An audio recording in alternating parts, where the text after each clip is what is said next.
Hey, you know what we've really been getting into lately is top 10 lists. Dude, you guys want another one? I love a top 10. You love top 10. This isn't a top 10 by any means, but it is a 10 list. 10 weird but real medical conditions.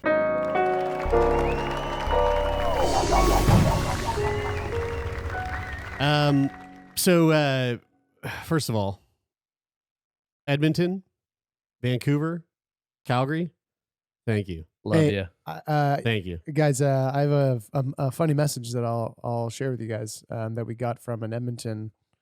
Oh no! Oh no! Oh no! All right, well, hey, let me just clear the air first.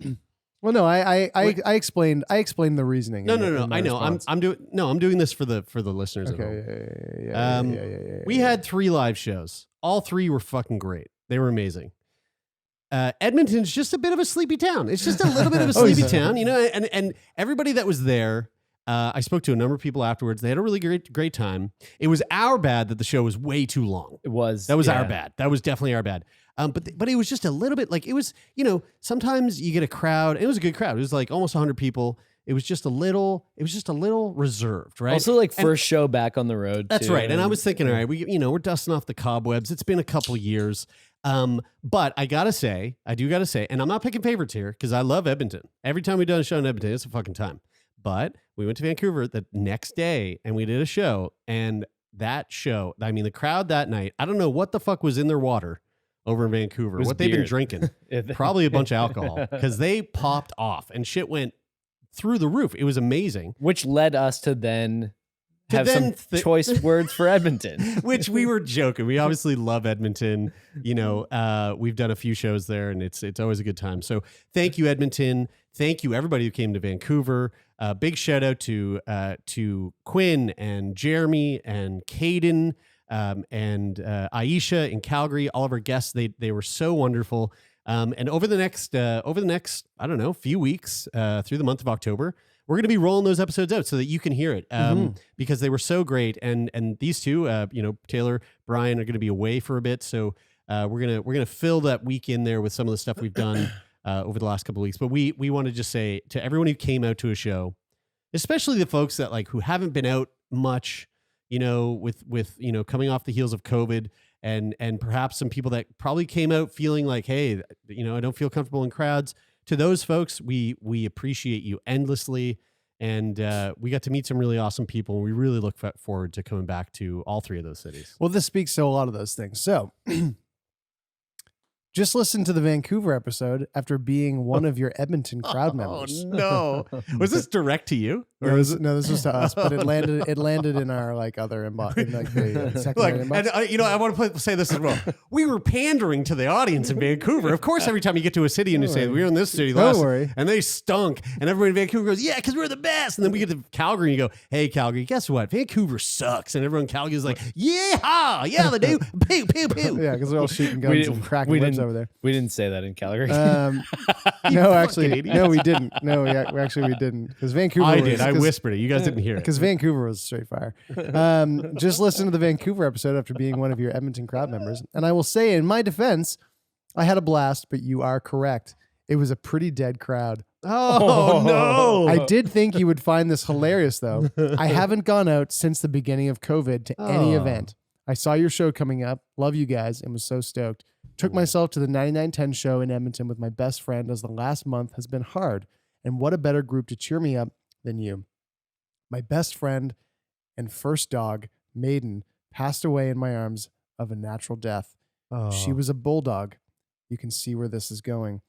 So there I was, loving the Feel Good Friday and the Death Ed guy. Oh, no. Loving the Feel Good Friday and the Death Ed guy, Jeremie, got up and lo and behold, for an hour, talked about his newly dead bulldog. Oh, no. My friend slowly turned around to look at me, full tears streaming down my face with this look of, well, fuck, lol. That being said, great show. Can't wait to see you again, and I'll be the loudest bitch in the room next time. All right. Amen to that person. Yeah. And I said, thank you so much for coming out. We're just playing off the Vancouver-Edmonton West Coast rivalry. Well, yeah. So in Edmonton, we spoke to Jeremie Allen from Death Ed. And we talked a lot about grieving your pets, and it was a really beautiful conversation. In I was Vancouver, we bawling. spoke to Caden tonight, a 17-year-old with dwarfism. Caden's been on the show before. His father's been on the show before.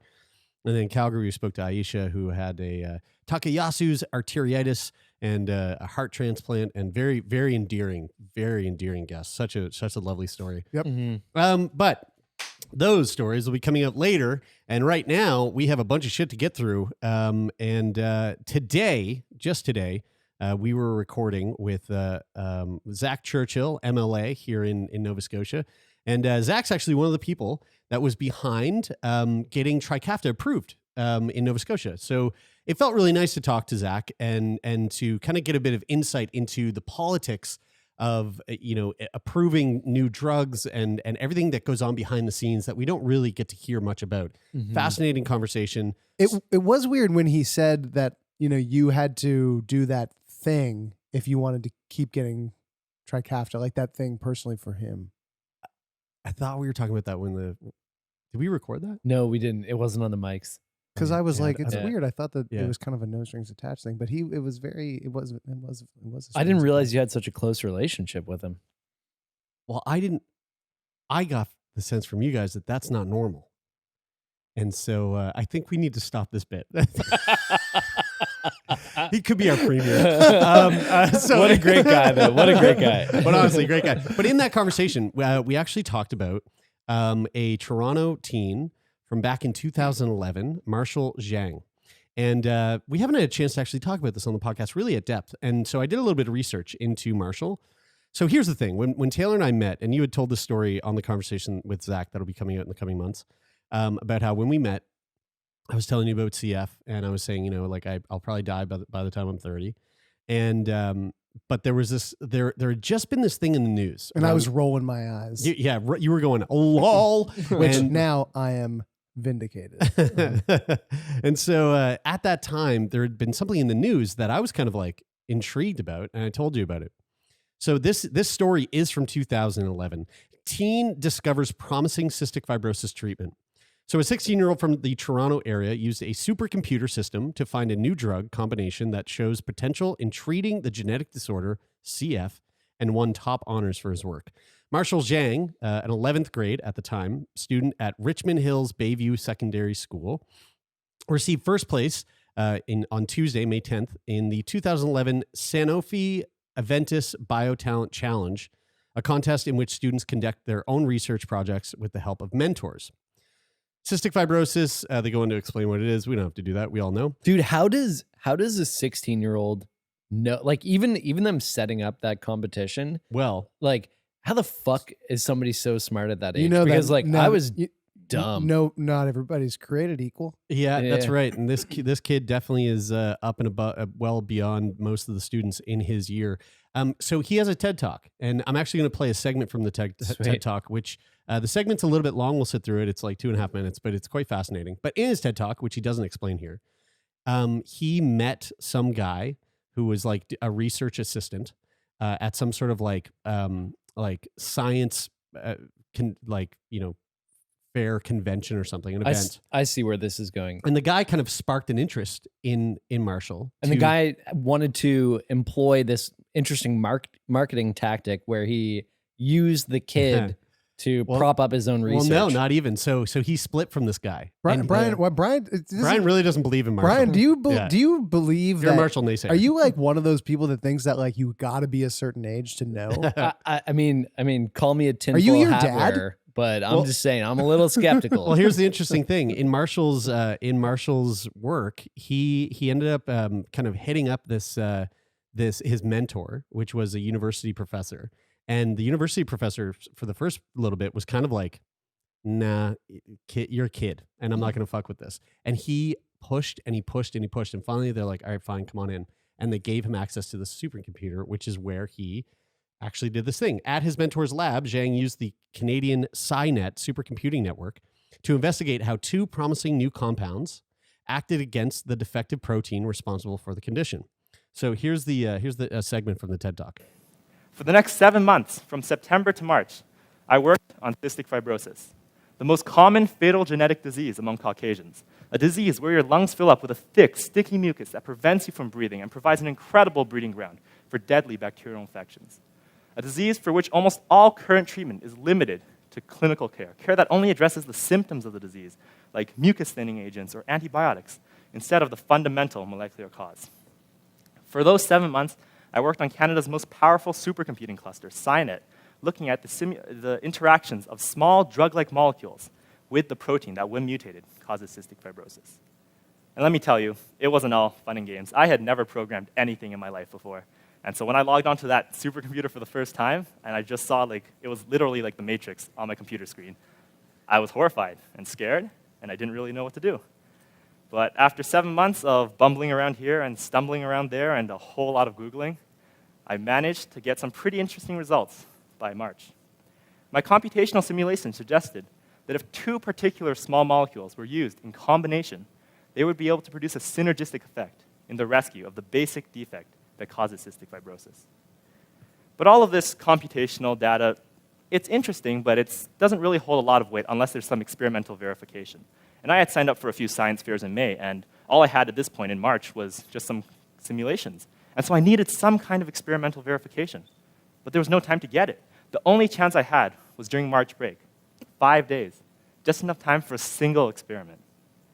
And so on the Monday I went in, I met the PhD student that would be supervising me, Steve Malinsky, who's in the audience today, and we proceeded to set up our experiment, a single experiment testing whether or not these 2 compounds could work together.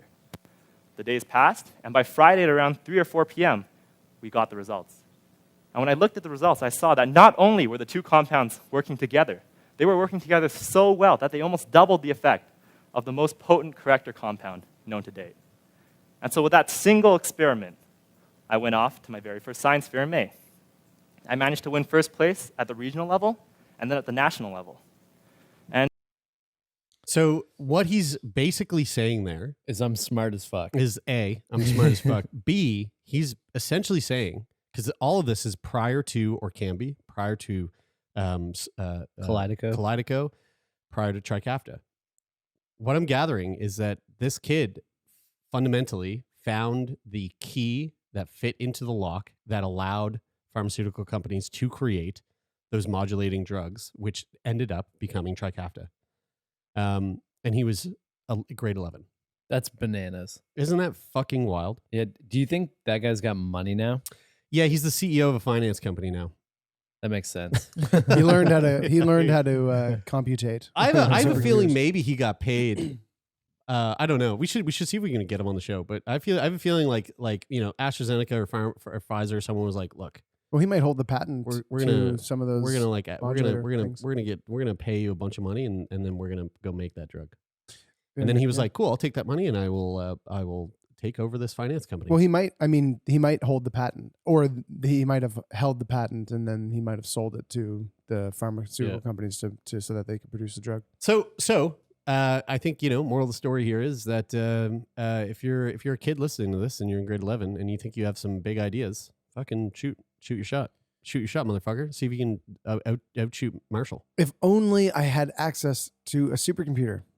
I know. That's all I need. I know. If they just let me into that supercomputer, I'd fumble around for a little bit. I'd fumble here. I'd stumble there. Yeah. And then in 7 months, probably less, I'd be fucking changing the world. Yeah. Hey, you know what we've really been getting into lately is top 10 lists. Dude, you guys want another one? I love a top 10. You love top 10. This isn't a top 10 by any means, but it is a 10 list. 10 weird but real medical conditions. Love it. All right, let's start with this one. Jerusalem syndrome. What do you think that is? It's a syndrome where you feel like you are Jesus.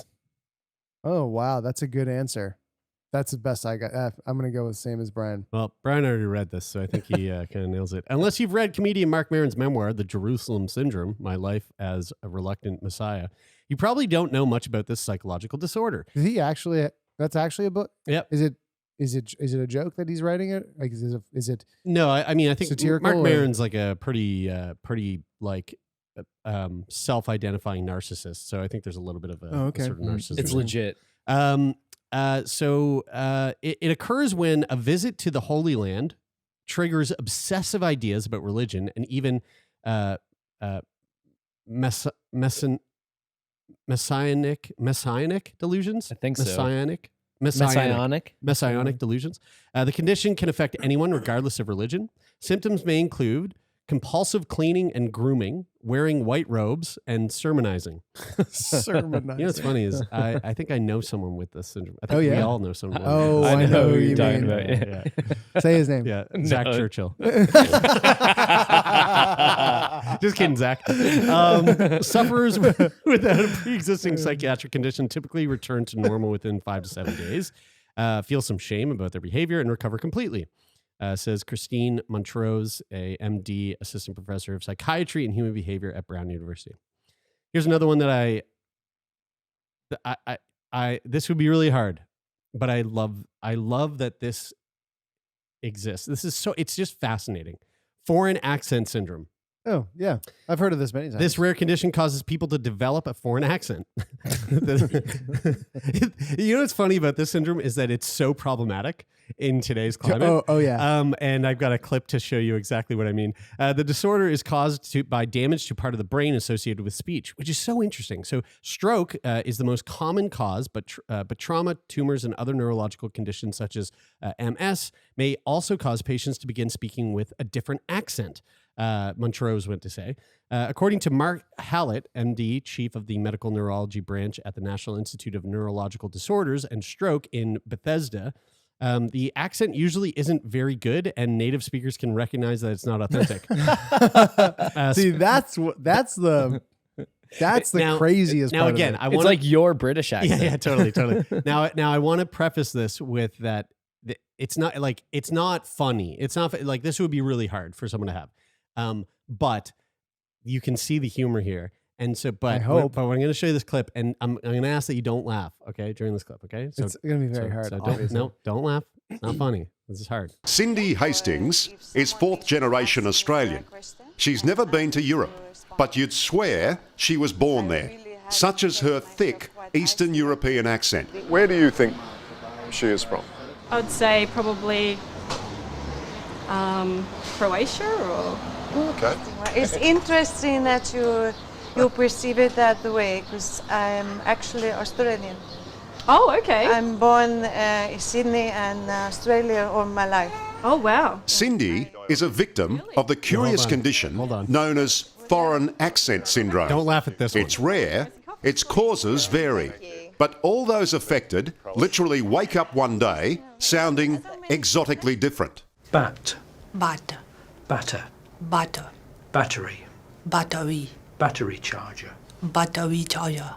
Sarah Colwell from Plymouth in England is a dead-set Pom who now sounds like she's from Shanghai. Don't laugh. It wasn't until I was in the ambulance on the way to the hospital to actually say, are you aware of the way you're speaking? And I said, oh, I sound like I have a slur. And she said, no, you sound like you can work in a Chinese restaurant. She said, yeah, you could work in the local China house or something. Oh my God, I bet she gets a lot of sideways looks with that one. Again, problematic. You know what's fun? We know what's crazy about the woman with the Eastern European accent. I think I know what you're going to say. Where it's how she goes and looks for the word. Like she's like it's not her first language. Right. Yeah. Yes, dude. That's the part that's wild. It's like broken English. Like like it's not just the accent. It's like actually it's hard to find the words because it's not my first language. Yeah. Right. Yeah. That's crazy. Yeah. I mean, it's all crazy. Yeah. You're right. Because I remember listening to a Radio Lab episode. I think Not crazy as in they are crazy, but no, crazy I mean, as it's in crazy it's that just it a happens. wild thing. Yeah. It was either Radio Lab or This American Life years ago, like 5-6 years ago. And they profiled somebody. They had maybe a car accident or something like that, and then they woke up from a coma, and all of a sudden they were French. had like a French or a Spanish or something. May we? And I remember just being like, this has got to be fake. Like it's got to be fake. Yeah. It just strikes you as there's no way this is real. But it is. But Hey it is, I Tay, guess. let's pretend that you had it. What would it sound like if you woke up with foreign accent syndrome and you had a Chinese accent? Go. All right, moving on. I was actually trying to pull it together. I'm not gonna let you. I was trying to pull it together. Jumping Frenchman of Maine. That's another disease. That's jumping Frenchman of Maine. That's the name of the disease. Yeah. This condition is named after a group of French-Canadian lumberjacks who worked in northern Maine in the 1870s. Also known as hypercaplexia. It involves an extreme reaction to stimuli that causes uncontrollable jumps and startle-induced falls. Most people first experience symptoms right after birth, a condition referred to as stiff baby syndrome. The syndrome can be effectively treated with benzos, a drug class used to treat anxiety and seizures by slowing down the nervous system. Do you think that the video of the goats that like when you startle the goats and they fall asleep? Yeah. Do you think it's similar to that? Yeah, I mean, yeah, probably, maybe. Yeah. It's just that in I mean, humans. that's a type of narcolepsy. Is it? Yeah, I mean, that that makes them go to sleep. That's narcolepsy. Yeah. You know, it's just, but that's like a thing like across the species for goats, right? Well, not all goats. I think it's certain type of goat that has, and not all goats have it. But like, if they have it, it's like I mean, really, what it is, it's a form of defense. Like you scare them and they go to sleep. It's like it's a form of playing dead. Mm-hmm. Yeah, it's very convincing. It is. Dr. Strangelove Syndrome. Have you guys ever seen Dr. Strangelove? I have not. No. One of the best movies ever made, and still to this day stands the test of time. And actually, probably today it would hit much harder than probably like 5 years ago, considering the sort of climate that we find ourselves in. What's it about? It's about dropping the bomb. It's about World War II and the atom bomb. And it is a Kubrick film, one of his only comedies, and it's fucking hilarious. Oh, interesting. Named after the title character of the classic 1964 film, this condition involves uncontrollable hand or limb movement. The condition is also referred to as alien hand syndrome. From time to time, when the other hand is engaged, the affected hand may hop up and try to interfere with that hand or do something to counter it. Like, I'm such a handsy talker, so if I was like sitting here talking like this, my other hand would be like, no, not today, not you, not today. Which I think is really funny. Not funny, but funny. Right. All of these disorders are funny, but not funny. These are horrible, but this is funny. Right. Yeah. So I think. Shut up, Brian. It's funny. AHS, alien hand syndrome, is usually the result of a tumor, stroke, or surgery that affects the corpus callosum, which connects the brain's two hemispheres. Damage to the right hemisphere impacts the left hand and vice versa because one side of the brain controls movement to the other side of the body. Alice in Wonderland syndrome. Whoa, cool. These have the coolest names. They do. Psychosis? Is that just psychosis? In Lewis Carroll's 1865 fantasy novel, 1865, man, Jesus, what a solid book. Yeah. And how old is that book? That's crazy. In that book, Alice's Adventures in Wonderland, the main character experiences magical transformations, such as shrinking and expanding. This neurological syndrome, also called Todd's syndrome, not as cool as the name, usually presents migraines that distort perception of size and distance. Whoa. Episodes, which can last up to an hour, involve seeing objects or people as very big, very small, or further away than they actually are. Patients can also experience hallucinations as well as an inaccurate sense of time passing very slowly or quickly. The syndrome typically affects young children and can occur at the onset of sleep. Now, here's a fucking crazy thing. I've had this. No. On high doses of LSD. No. So I used to have this recurring dream where I was awake while I was having the dream. And it was kind of like it was like a state of sleep paralysis that didn't have the spooky phantom that would like come in the room and like sit on my chest. But what would happen is I would wake up, I couldn't move, I was paralyzed, and everything in the room was distorted in size. So like the bed was massive, I was tiny, my armoire was gigantic, the door to my room was like a mile away.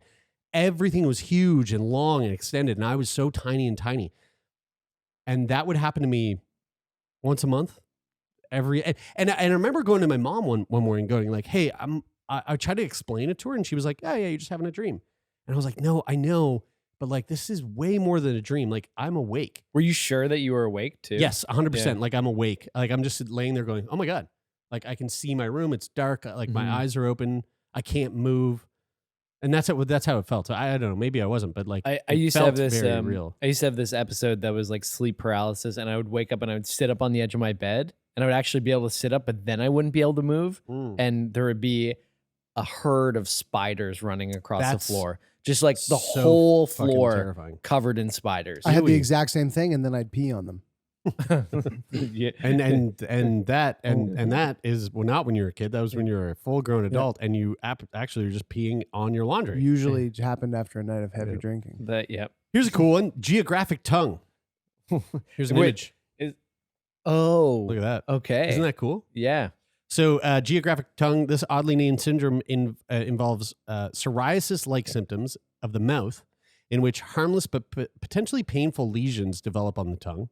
Red and white patches are often surrounded by a slightly elevated yellow border resembling irregularly shaped geographic masses on a map.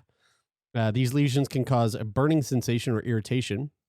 The cause of geographic tongue is unknown, however. Situations and conditions producing stress, including allergies, hormonal disturbances, nutritional deficiencies, and psychological disturbance, Reiter syndrome, and even spicy food are related to GT. Now, I kind of have this a little bit sometimes. Is it caused by anything in particular? Tell me, can you see it on my tongue? You have a little bit of white stuff on your tongue right now, but yeah. Sometimes that'll what kind of white stuff? I sometimes get that particularly after like a night of drinking, and I look at my tongue in the morning, and it might have like weird shapes on my tongue, but I'm very dehydrated. And what's the difference between this and oral thrush? I don't know. Geographic tongue though could be another name for foreign accent syndrome.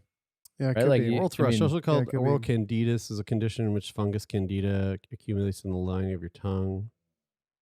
Maybe I have thrush. Guys, remember, speaking of Ew. how spicy foods can bring that on, do you remember the wings that we just had? Yeah, I do. And they were way too hot.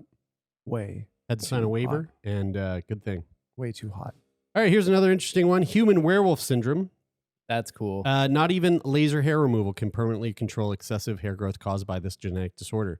Known as congenital hypertrichosis languinose, the condition is caused by a rare genetic mutation and affects people regardless of gender or age. Hair growth may occur all over the body or just in some areas.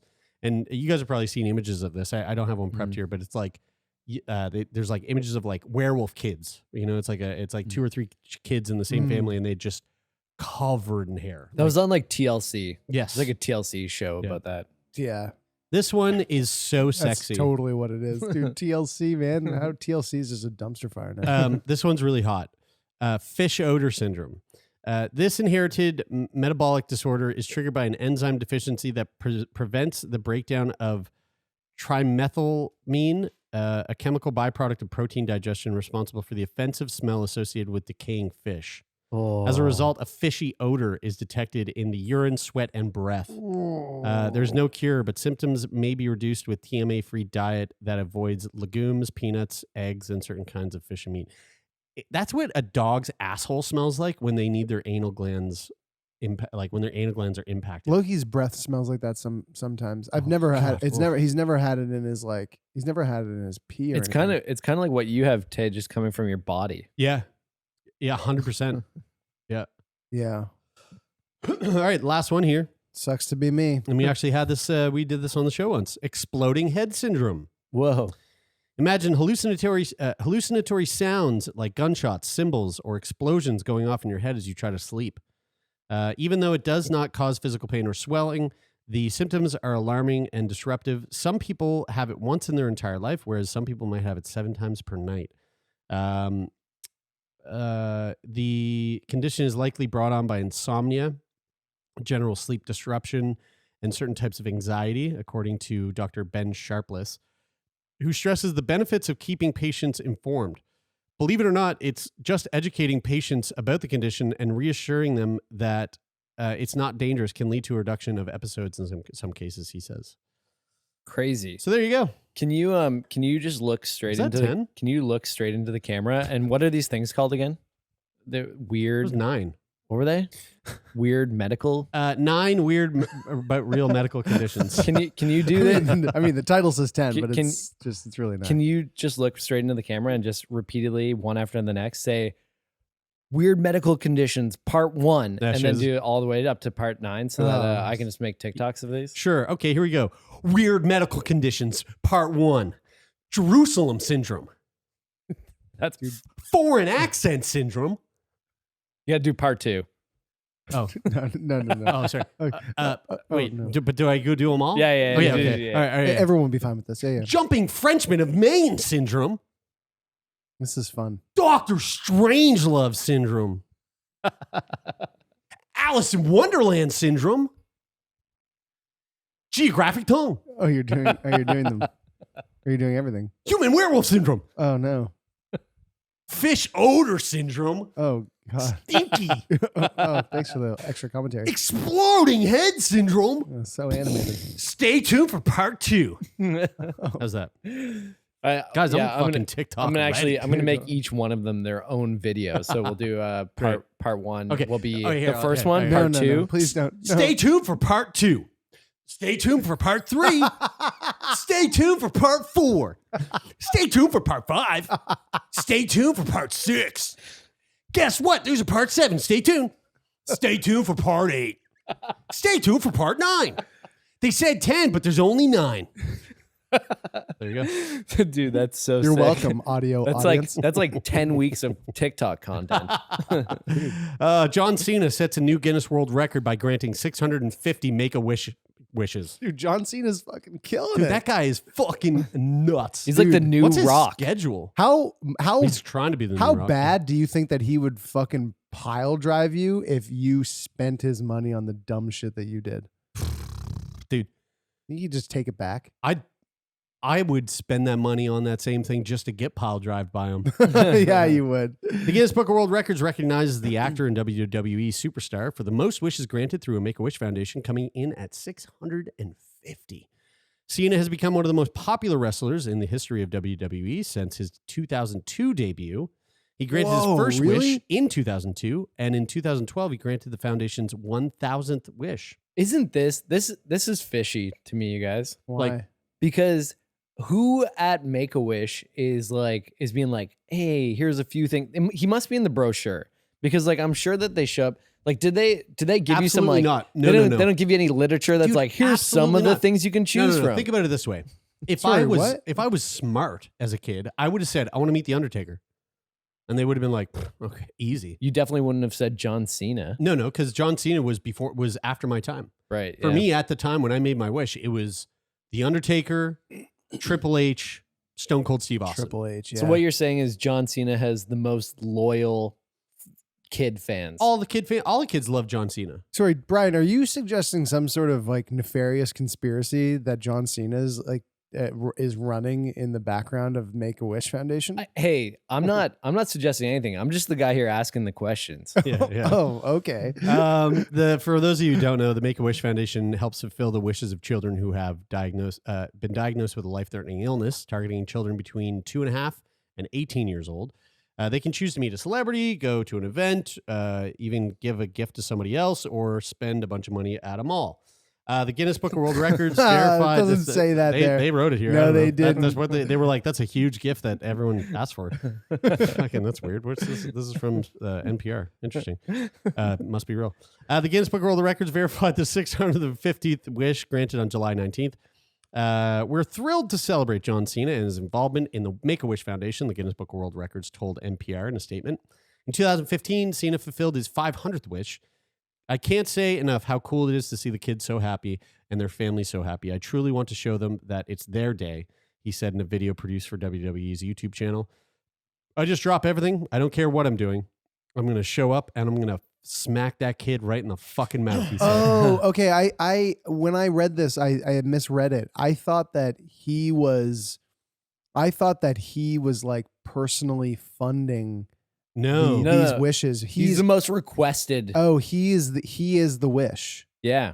Okay. If anything, I mean, it's that makes his sense. wish is being made because he's wished to provide the most kids with wishes. He's wished to provide the most kids with back-breaking abuse. Do you think? Because like my thoughts was, Yeah, like, he's showing up to the wish. He's like showing up at the hospital bed. Yeah. You know, kid with cancer's laying there, and then he just like elbow slams them. I mean, the thing I was just wondering is like, you know, To do you death. think there's And a then, like, brochure? that was the wish. The kid's like, I don't want to do chemo. And he's like, I got you, kid. And he just comes in. What's Cena's finishing move? I have no idea. You know how like on if you go to Cameo and you want to order a celebrity greeting for your friend or whatever. Yeah. There's like a bunch of lists of like who's available, and they all have different prices associated with them. I'm just wondering if like John Cena is like at the sweet spot in like popularity and price. You know, so like, is this why he's getting chosen? Like, so there's much? no he's, price. like There's he's no at price. the he's That's at not- the he's at the perfect axes of finding out and fucking around. Yeah. And but like what I'm Well, I saying guess is there would be a price. I know Yeah, there's yeah, no yeah. I know that there's no price for the kids in Not terms for of the like kids, what they're but the presenting foundation's them. paying him to do. Right. to And show so up. I'm wondering if the foundation's like, hey, you could have Well, there is a this price. affordable guy. There is a price for the kid in the family, because if he's showing up and doing his finishing move called the attitude adjustment to a kid, they're paying a price. Attitude. They're paying a fucking price. And let me tell you, kids on their deathbed need an attitude Dude, John adjustment. Cena will just fucking laugh you to death, man. He's hilarious. Do you think is John funny. Cena provides like maid services for kids? Like they just can be pile drive like to instead death? of instead of the administering the expensive pharmaceutical drugs, they just get John Cena to come in and sit on a kid. Like that's the wish. They like he's so heavy. they know there's not much time left. Can you and they're imagine if that like, was a kid's wish? So they were like, I want this person to end my, like, I want this person to perform maid on me. Yes. with the finishing move? Do With their a finishing move. with a finishing with move. a finishing move. Yeah, Yeah. very illegal, but I mean, we should Yeah. definitely move to being compassionate. This is certainly not funny, you guys. I mean, it is though. All right, well, how about this? New Zealand launches ball checking booth for testicular cancer. Oh, that's fun. Here's a picture of it. The Testimatic. This is Testimatic. from BBC. Ever thought of getting a health check but worried about having to, drop your pants? Meet the Testimatic. That's a booth to allow New Zealand men to have their balls checked without having to face the doctor. It's Yeah, like grow up. it's an awareness. It's an awareness. Totally, gimmick. yeah. Testicular cancer is the number one cancer in young men in Western nations, and the booth is being rolled out with fanfare at a big expo in Auckland. Cheerio. How does it work? Into the booth, down with the pants, and the doctor will check you anonymously through a little hole. Oh, It's it's a glory actually. hole. Oh, it's actually a. It It's is- actually a person on the It other is side. actually a person on the other side, and they stick their hand through the hole. And maybe you can stick your thing through the hole. This is a reverse glory hole. Strolling between all those markers of perceived old school masculinity, you'll run the Testimatic labeled as the world's first auto ball checker. What you do is muster up your courage, step into the booth, pull a curtain around, and drop your pants. What then happens in not some fancy high-tech screening process. Instead, there's a good old urologist sitting in the booth who, through a hole, will have his little feel of your balls. Shit, and if you- ask you if you've sinned and you're ready to repent.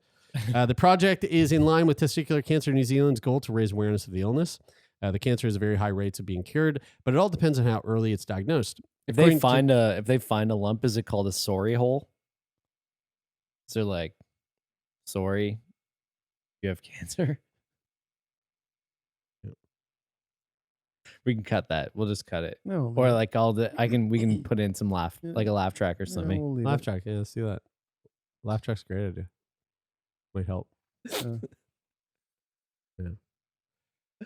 According to Testicular Cancer New Zealand, 90% of cases are cured. So, Because Guys. the stigma really does lie in the stigma. The stigma is in because this is the issue, dude.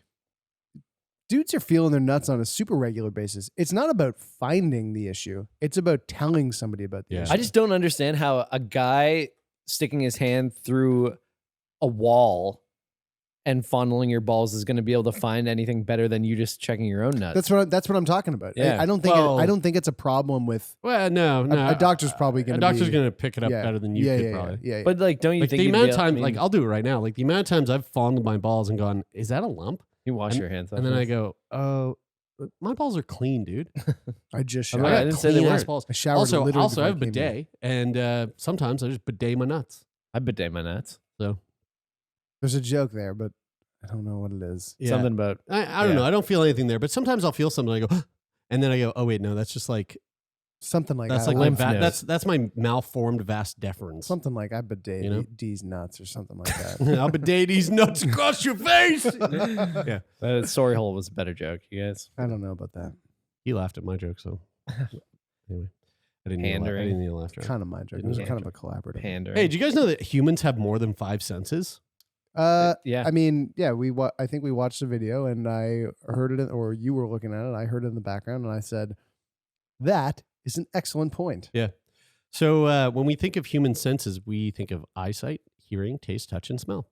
Yet we have always known that we are capable of sensing much more than this. Exactly what, however, is subject to ongoing scientific research. There's a whole movie about this. The Sixth Sense. That's right. That's right. That's right. That's it. Bruce That's Willis. exactly what this is about. M. Night Neuroscientists Shyamalan. are well aware that we are a bundle of senses. And many would argue we have anywhere between 22 and 33 different senses. One of them is ghost Ghosts, yeah. detection. So here are some lesser known ones. Number 1, ghosts. Equilibrioception. What do you think that is? Balance. Yeah, a sense of balance. This is what keeps us upright and helps us make our way around without getting hurt. Proprioception. What's that? Proprioception is our understanding of like space. Yeah, so knowing which parts of your body are where without looking. I know a lot of people that don't have any of this fucking sense. Mm-hmm. They got no sense. It's how we can type without looking at the keyboard, for instance, or walk around without having to watch our feet. Do you guys Typing ever? without looking at the keyboard is so satisfying. Yeah, no. Do you ever do that and go? This is fucking great. Yeah, I'm good Yeah, I at mean, this. I like think about us playing video games. You know, it's like Yeah. like when I play video games with Kira, I can see how she has no proprioception built up for it. Mhm. Versus when I'm playing, I'm like, da la la da la da la, and then You're- she's like, you would never. she's like, what do I press? I'm like, press A, press A, press A, and she's like, where is A? I'm like, you idiot. yeah, and then And then she gets- kills us. Fuck. No, she's actually quite good at video games for having never touched it. Kinesthesia. What's that? Anesthesia? So say Kind of body similar to awareness, but- proprioception. Not quite, but Yeah, I don't know. it's a sense of movement. Just a Yeah. sense of movement. Can- Thermoception. Heat. Yeah, so we know whether our environment is too cold or hot. Being able to sense the temperature around us helps us keep us alive and well. I feel like that's partly in touch, though, right? no, Well, it'd be different. is this Touch what? is like you can feel the table. I mean, it like it doesn't matter. Like you feel something. It doesn't matter if it's cold or hot. But you like, are feeling it. It's touching you instead of you touching it. You know what I'm saying? Like it's air. I think. but like so, like hovering your hand over a hot stove. That's different than the feeling of touching the stove. I think that's the interesting thing about all of these additional senses. They is kind that of tie into all the other senses that we have. they're basically senses that we have that are a combined use of all of the other core like 5 core senses. So like you're seeing, you're touching, you're feeling, like those are the things you're employing when you're using like balance or like whatever. yeah, with your balance. I mean, and I don't really find it when I'm on 2 feet, but it's like if you lift 1 foot up off the ground and then close your eyes, that becomes infinitely harder when your eyes are closed. How about this one? Nociception. Sorry, Dark. what? Nociception. Yeah, I don't know. The ability to feel pain. Oh, Interesting. that sounds like touch to me. Do you guys remember? I got one more. Were you guys a fan of the Pierce Brosnan? I haven't been a fan of a Bond? single thing he's ever done. No, really. You didn't like any of those Bond movies as a kid? No, I really didn't. Oh, that's interesting. Yeah. Because I can see now as an adult why they were bad Bond movies, Yeah. but as a kid I really loved them. And one of the villain in I can't remember which one it was, but one of his like things was that he doesn't feel pain, and I was always really fascinated by that as a kid. It was a movie. You know what? He did do It something was that I did like, It though. was definitely a movie. What was the movie he did recently that I was like, hey, I like that? Thomas Crown. You didn't like Thomas Crown Affair? No. I mean, fuck Mamma Mia. I'm just kidding. No, he did do something recently though that I was like, oh, that was pretty cool. I thought Thomas Crown Affair was so fun when I was Didn't a he kid. do something that was filmed here, like in the last few Yeah, years? Pierce Brosnan? Don't know. How about this one? Chronoception. I like this one. Time. Yeah. Mm-hmm. Yeah, which is a sense of how we sense passing of time, which that sense gets all fucky when you take 10 milligrams of a gummy. I mean, it also is a sense that changes over time. Yes. Mhm. Yeah. Because I mean, I can't believe how fast a day goes by now. Or think about summertime as a kid. You're like, summer's forever. I know, right? And now it's like summer's over. Yeah. Mhm. And Summer the starts, summer's days over. and weeks, they pass Yeah. so much differently. We're getting old. And I remember, and I remember I remember somebody explaining this to me in the I was sense explaining that this to you. it's like the a day, or let's say a month when you're 30 is such a smaller percentage of your whole life experience than a month is when you're 5. That's what I was saying. I was saying that to you because I was talking about the length of car rides as a kid. Like I used to fucking hate when my like dad on the weekend would be like, let's go for a drive to like the valley, which is like an hour away. And for me as like a 7-year-old, that was like a not an insignificant percentage of my lifetime at that point. Yeah. And now like if I go for an hour drive, it's sweet. And I so get it it. seems like it's a long time when Yeah. you're a kid, and then as you get older, that changes. The World's End. That's what I saw Pearson. I was like, Pierce Brosnan was in World's End? Yeah, he's the bad guy. Here's some senses that humans don't have. You mean the World's Simon Pegg? Yeah. Huh. We do not have electroception. What do you think that is? Our ability to electrocurrents. The ability to feel electrical fields around us. So sharks can detect electrical fields in their environment, including those emitted by prey it cannot necessarily see. Magneto can do that. Well, it's funny you say that. The next one is Magneto Reception. Well, there you go. Magnetic which is fields. several mammals, such as bats, can sense the Earth's magnetic field and use it to navigate. Birds do that too, right? That's Like when so they're migrating. Polarized light. Many animals, including insects and birds, use polarized light to decide which direction to go in. Interesting. Aristotle was the first to suggest that there are 5 senses that govern our reality, and this is something that we still believe. Our senses work together, which kind of speaks to all these senses. And what one sense perceives can manipulate what another perceives. So, for example, when we're sitting in a plane, I think this is very interesting. When we're sitting in a plane, we're just on a plane. What we see changes as the plane takes off. The cabin in front of us looks like it's higher, yet nothing has actually changed in our field of vision. It's our ear canals that are telling us that we are tilting backwards and changes what we literally see. It's like it's an optical illusion based on our ears. Isn't that interesting? No, wait, no, it's So- not an optical illusion based on our ears because we are actually seeing it, but we wouldn't. Our sight actually isn't changing. Our sight isn't changing, but it feels but our like- ears but it- show but us it- that it is That's actually right. tilting. That's why I say it's an optical illusion, because optically, it looks like all of a sudden it looks like the plane's doing this, when really we're just seeing the same thing. Because we've tilted at the same orientation as the plane has. Yes. Yeah, and so our ears are going, oh yeah, everything's like higher up in that way. That always trips me out when you're You like can't see out, like if you're not looking out the plane and it's doing that, you can just go, oh yeah. You know when you're driving in a car and you're would say holding that's a an optical ball, illusion. when you're holding a ball and you throw the ball up in the air, Yes. and it's like Yeah. you're sitting still. Yeah, when like when you throw that you're ball, actually why doesn't that moving. ball just fucking slam right into your face? Right, exactly. It's because Yeah. it's moving at the same pace as you when you throw it. Yeah. I watched. Did you know like we thought that like back in the day, like when trains were being made, we thought there were there were people that thought like if you go over 35 miles per hour, you're just gonna turn to mush. They were scared about trains. They were like, we can't move that fast. Our fucking bodies can't handle it. Now we're blasting there's a, people through the air in rocket ships. Yeah. I'll try to find it and send it to you guys. There's this incredible video by Veritasium about how like time is moving differently for people as you move towards or away from each other, how time is moving Yes. differently for everybody. Yeah. Like and it's all about like relativity. Really fucking blows your Crazy. mind. Yeah. I mean, like that whole notion of like, the further away you get from Earth, the slower time is for Mhm. you versus the people on Earth. It's getting faster. So like, if we get to a point where we get to, interstellar travel, or like, someone goes, all right, we're going to go to Europa and go hang out there for like 3 years, and they come back. They'll come back far younger than we are when they left. Well, not far younger, but like significantly younger than. Noticeably younger. Yes, That would be crazy if you I were love like that part of Inception. That's one of my favorite. if you were in Or a Interstellar. Yeah, thank you. if you were in a spaceship and you did that and you flew far away and you got to that point where you were like, fuck, like now if I go back, Now all if I my go back- family's dead. Yeah. You know, like how much of a mistake Yeah. that would be. It'd be a big mistake. You'd be Yeah. like, shit. I had this thought the other day. I had this high thought the other day. I ate some gummies and I watched Aliens. the sequel to the 1979 perfect film, one of the best films ever made, Alien.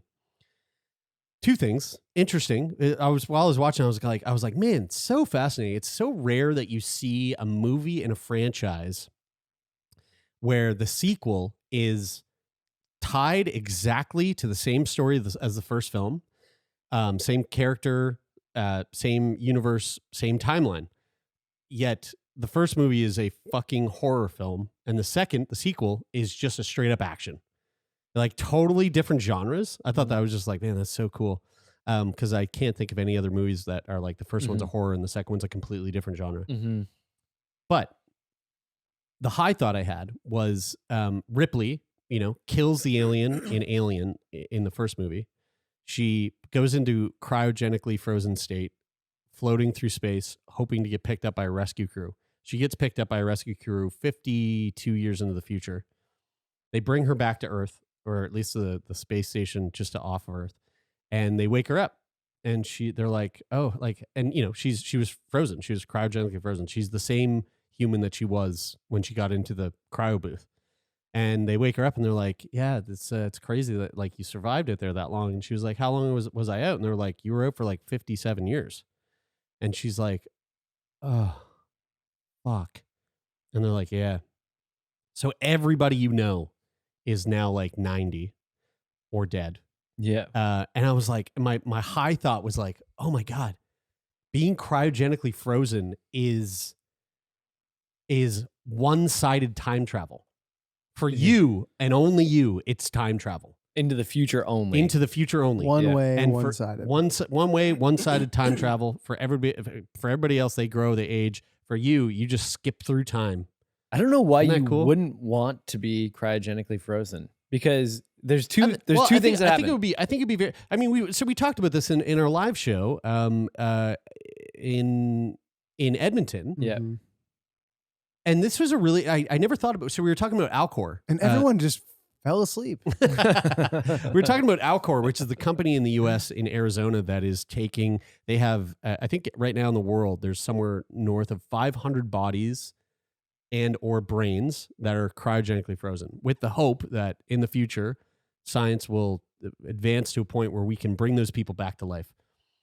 And one of the things that they had like worked into this plan. So if you go to do this, like one of the like part of the contract that you sign is that there's like a system that you put together yourself as the patient that is like a time capsule, so that when you wake up, let's say 500 years into the future, you wake up and you're in your 30-year-old body that died of cancer in 2020. But you wake up in 2340 and you have this little time capsule that has like memories and cherished mementos from your past life. And you now have to go into this new world that's going to look way different. You're not going to know a single human. You're going to have, they also like worked in some sort of like funding part where it's like, okay, now that you've awoken in the future, we have this like Bitcoin. We have this nest egg for you to have. Yeah, it's all crypto.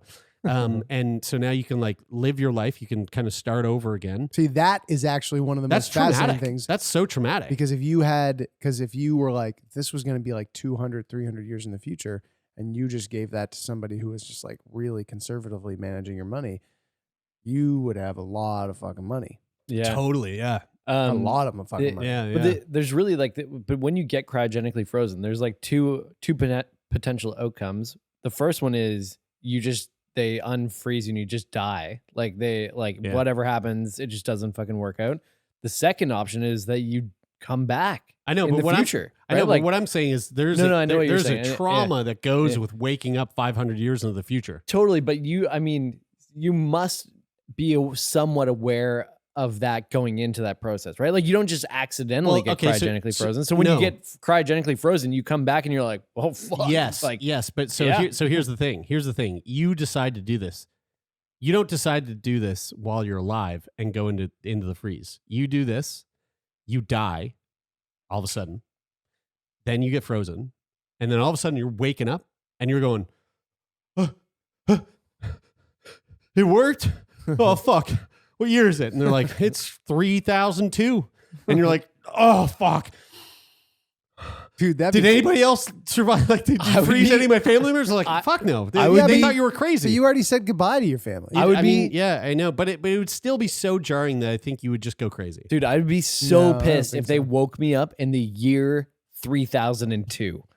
I would be so pissed. Why? Why? Because I would 2 years after the year 3000. Yeah, I would That obviously would've want to been be a back fucking for the year rager. 3000. That would have been a rage. Guys, You're right. we You're are right. we do you have any idea how selective living through a millennium is? Yeah. And we've already done it. I do realize, imagine which is why I'd living- want to do it again. Imagine living through it twice. That's great. That would be fucking wild. That would be- Imagine living through it. I'm going to be the twice. first Alcor. person Let's to sign do up for it. Alcor. Dude, do you think that in the year 3000 there's going to be like a,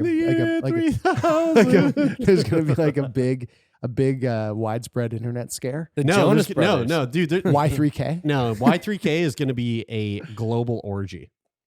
Dude, what the fuck? be. How did we get Y2K so wrong? Or And like, it wasn't just like, it wasn't dingbats. Right, It was like, right. everyone went, I think every plane in the sky will fall. Like it was, yeah, that's right. Because I We was were actually, I freaking. was just thinking We were about that. Like, freaking. but now, are we just misremembering that because we were so young, or was it a bona fide No. conspiracy theory like 2012? I think it had a. Yeah. I think part of it was they were. Was it? I don't know. I think they were scared that the date was going to roll over, and these computers that were running a lot of big systems at the time didn't have the next slot in numbers to turn over That was to the it. next And time. then they were all And going to so- shut down. Yeah, so they were worried that like it would cause a glitch in all of these systems that would lose. You'd like. But we were lose a lot using the of- same amount of digits. You know what's funny is we all thought this. We all thought that fucking stupid That's thing. what they told us. And there's people like Taylor who don't think that if we find the singularity, that we're all doomed. Yeah. It's like the same thing but reversed. It's like all the people that go, oh no, all the computers are going to crash. We're all going to die because the year 2000 hits, nothing happens. All the people that go, oh, AI, just flick the computer switch off. I'm in the camp with Ray Kurzweil, man. I think it's just like we're gonna live. You know, the most amazing thing that he said that really blew my mind was when he was talking about how we thought that automation would do all this stuff, and we thought that it would take away jobs. Well, automation's been happening for years, and in the last few years, COVID with barring the little blip we had with COVID, unemployment is the lowest it's ever been in North America. And so like this whole automation thing, although it's still progressing, like that whole job thing never happened. And the other interesting thing that he really said, and this is an episode with of Lex Friedman's podcast with Ray Kurzweil, who's a futurist, was the thing about how the notion that these like really advanced technologies are going to be only available to the rich. And how that's yes. And I've was interesting, really yeah. subscribed to this notion that when we get to that point of where your intelligence is being amplified greatly by really greatly by technology, that it'll be something that's available to the rich, and then that will exacerbate the wealth gap, and that the poor will get poorer and the richer will get richer. And then he likened it to when cell phones came out, and he was like, when cell phones came out, he goes, you know what the rich people will buy when we get these advanced technologies? They'll get a technology. They'll pay a lot of money for a technology that doesn't really work very well. That's right. Yeah, that's right. And they likened it to cell Early phones. adopters. Cell phones in the 80s. Yeah. You had this big brick. It didn't really work very well. They were really expensive. Yeah. Only a few people had them, but they didn't really fucking do anything. Yeah. And it's only scale where everybody can get it that actually allows a technology to be good. Yes. Yeah. That technology can't be good until it can be scaled. Yeah. And the thing with Ray Kurzweil is that he has he's like Nostradamus. Like he has predicted so many things that have come true, and what a shame it will be when this is the first time that he's wrong.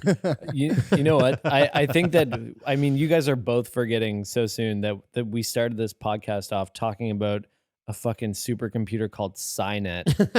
It's And called so- Skynet. Holy fuck. How much more Yeah, that's really convincing do funny. you need It's that we're all only one fucked? letter away Yeah. from the Terminator. We're Yeah. so fucked. Well, folks, thanks for tuning in. Again, big shout out to Edmonton, Vancouver, Calgary. We fucking loved coming out there. We can't wait to come out again. Man, we love Alberta. I mean, Yahoo, yeehaw.